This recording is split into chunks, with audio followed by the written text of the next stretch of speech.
Kisah sahabat Nabi Asim bin Sabit, jasadnya dijaga Allah. Dikutip dari republika.co.id.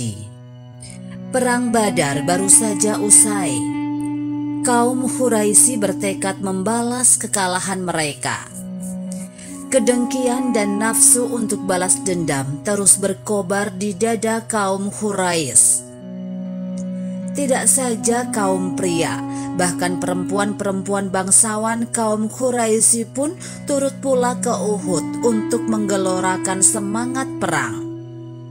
Di antara para wanita itu terdapat Hindun binti Utbah, istri Abu Sufyan bin Harb, Raitah binti Munabih, istri Ammar bin As, Sulafah binti Sa'ad bersama suaminya Talhah dan 3 orang anak laki-lakinya, Musafi, Julas, dan Kilab, serta banyak lagi wanita-wanita lainnya.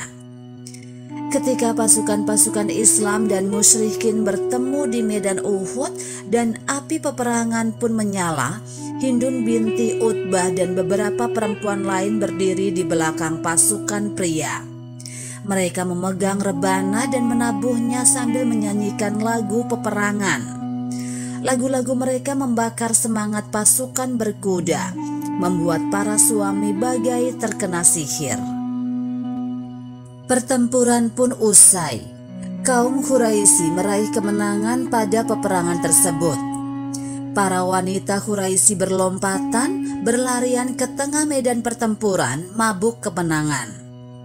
Mereka mencincang dan merusak mayat-mayat kaum muslimin yang gugur dalam pertempuran tersebut dengan cara yang sangat keji.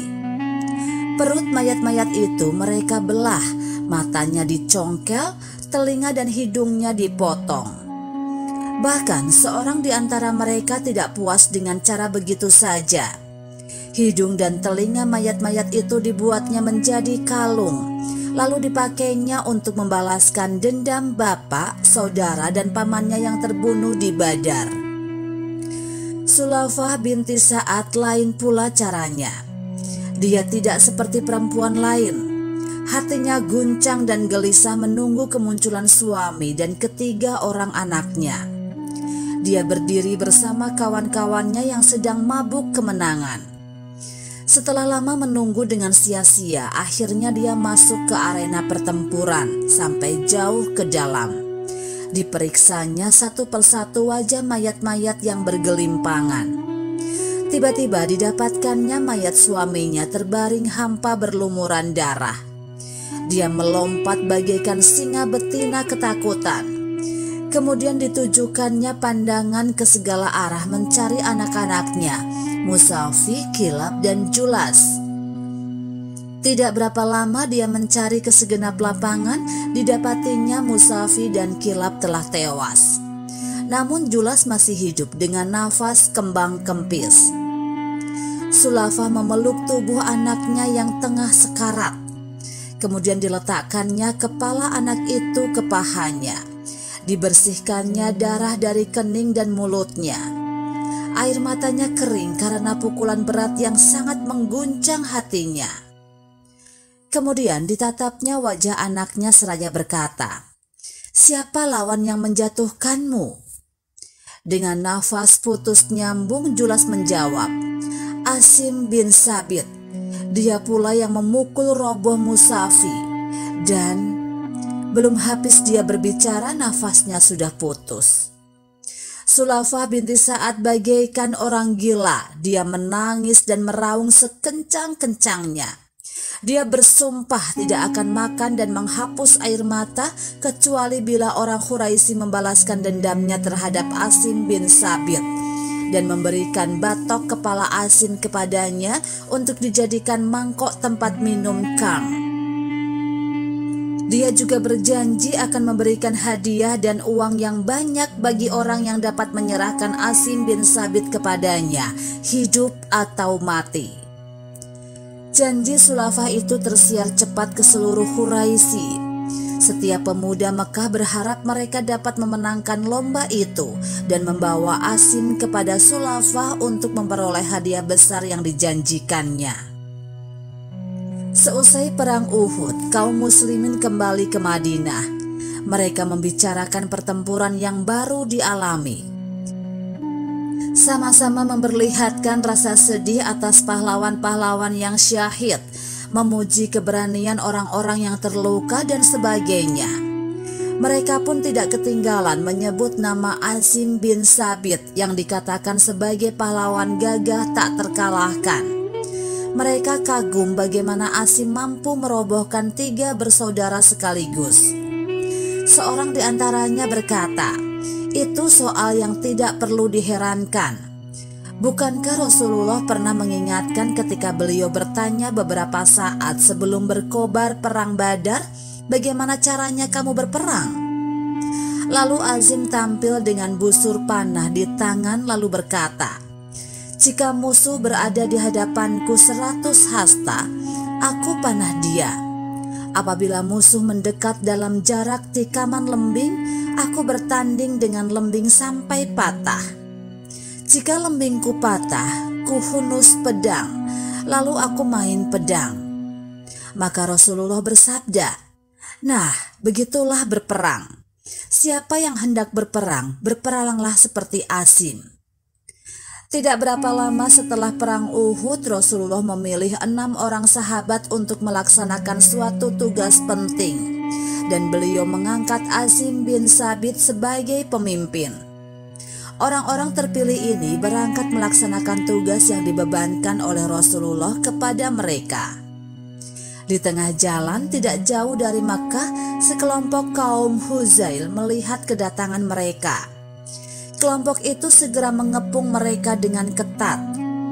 Asim dan kawan-kawan dengan sigap menyambar pedang masing-masing dan siap siaga menghadapi segala kemungkinan. Kata orang-orang Huzail, "Kalian tidak akan berdaya melawan kami. Demi Allah, kami tidak akan berlaku jahat terhadap kalian jika kalian menyerah.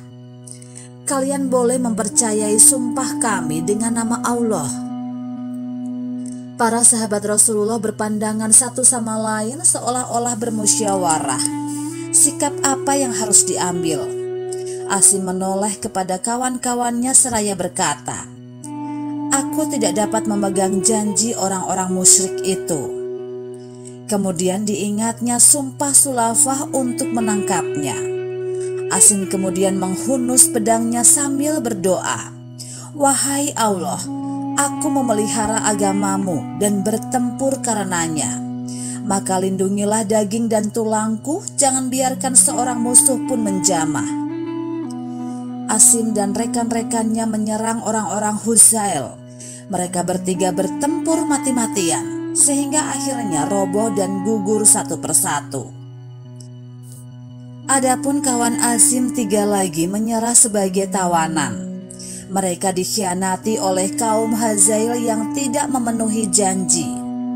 Pada mulanya kaum Huzail tidak mengetahui bahwa salah seorang di antara korban mereka adalah Asim bin Sabit. Namun mereka tahu bahwa salah satunya adalah Asim. Mereka pun girang bukan kepalang karena membayangkan hadiah besar yang akan diperoleh. Hanya beberapa saat setelah kematian Asim bin Sabit dan kawan-kawan, kaum Quraisy telah mencium beritanya. Karena kaum Huzail tinggal tidak jauh dari kota Makkah, maka pemimpin Quraisy segera mengirim utusan kepada pembunuh Asim, meminta kepala Asim untuk menghilangkan dahaga Sulafah binti Sa'ad dan menyempurnakan sumpahnya. Para pemimpin Quraisy membekali para utusan itu dengan uang yang memadai dan menyuruh mereka menyerahkan seluruh uang itu kepada kaum Huzail demi untuk mendapatkan kepala Asim. Kaum Huzail pergi mencari mayat Asim untuk memisahkan kepalanya dari jasad. Tetapi alangkah ajaib, tiba-tiba mereka dikejutkan oleh sarang lebah dan gerombolan serangga yang menyerang dari segala arah. Ketika mereka hendak menghampiri tubuh Asim yang telah menjadi mayat, serangga itu terbang menyerang, menggigit muka, mata, dan kening. Bahkan seluruh tubuh mereka tak luput dari gigitan, sehingga mereka tidak bisa mendekati jenazah Asim. Setelah mereka mencoba berulang-ulang menghampiri mayat Asim, mereka selalu gagal, akhirnya menyerah. Biarkanlah dahulu sampai malam. Biasanya bila hari telah malam, mereka terbang. Maka tinggallah mayat itu untuk kita, kata seseorang. Mereka kemudian duduk menunggu sampai malam. Namun ketika langit mulai gelap, tiba-tiba kilat dan petir menggelegar sambung menyambung. Hujan pun turun dengan lebatnya bagai dicurahkan dari langit. Setahu mereka belum pernah terjadi hujan sedemikian lebat. Dengan cepat air mengalir dari tebing-tebing memenuhi sungai-sungai dan menutup permukaan lembah. Banjir besar segera datang melanda segala yang ada. Setelah subuh tiba, mereka bangkit kembali mencari tubuh Asim di segala penjuru. Namun usaha mereka sia-sia, bahkan mereka tidak menemukan bekas-bekasnya. Rupanya banjir telah menghanyutkan mayat Asim tanpa diketahui kemana perginya. Allah Subhanahu wa Ta'ala memperkenankan doa Asim bin Sabit.